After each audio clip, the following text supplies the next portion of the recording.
Palluruthy saint Reetha സ്കൂളിൽ ഹിജാബ് വിവാദത്തെ തുടർന്നുണ്ടായ സംഭവങ്ങളുടെ പശ്ചാത്തലത്തിൽ വിദ്യാഭ്യാസ വകുപ്പ് സെന്റ് റീത്ത സ്കൂളിന് അയച്ച നോട്ടീസിനെ ചലഞ്ച് ചെയ്തുകൊണ്ട് സ്കൂൾ മാനേജ്മെന്റ് സമർപ്പിച്ച റിട്ട് പെറ്റീഷനാണ് ഇന്ന് ഹൈക്കോടതി പരിഗണിച്ചത്. ഹർജി സംബന്ധിച്ച് ഗവൺമെന്റ് പ്ലീഡറുടെ അഭിപ്രായം കോടതി ചോദിച്ചപ്പോൾ വിഷയം പഠിക്കാൻ സമയം വേണമെന്ന് സർക്കാർ പ്ലീഡർ പറയുകയും തുടർന്ന് കോടതി കേസ് അടുത്ത വെള്ളിയാഴ്ചയിലേക്ക് മാറ്റുകയുമായിരുന്നു. അതുവരെ സർക്കാരും വിദ്യാഭ്യാസ വകുപ്പും യാതൊരുവിധ നടപടിയും സ്കൂളിനെതിരെ എടുക്കുവാൻ പാടില്ല എന്നും സ്കൂളിനുള്ള സംരക്ഷണം തുടരണമെന്നും കോടതി വാക്കാൽ ഉത്തരവ് നൽകുകയാണ് ഉണ്ടായത്.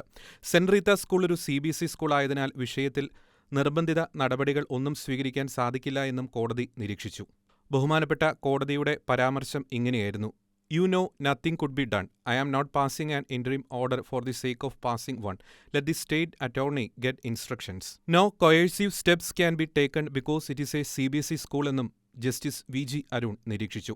വാസ്തവം ഇതായിരിക്കെയാണ് വിഷയത്തിൽ സ്കൂളിന് തിരിച്ചടി ലഭിച്ചു, DD നോട്ടീസ് സ്റ്റേ ചെയ്യണമെന്ന സ്കൂളിന്റെ ആവശ്യം കോടതി പരിഗണിച്ചില്ല എന്ന് പല മാധ്യമങ്ങളും തള്ളിമറിക്കുന്നത്.